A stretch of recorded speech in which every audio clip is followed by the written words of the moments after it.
In this video, I'll show you how to reset your Arris router back to factory settings. This is the best way to fix common issues like slow internet, connection drops, or login problems. Let's start the video.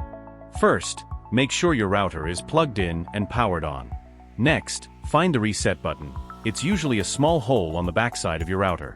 Now, take a paperclip or pin and press the reset button inside the hole for about 10 seconds.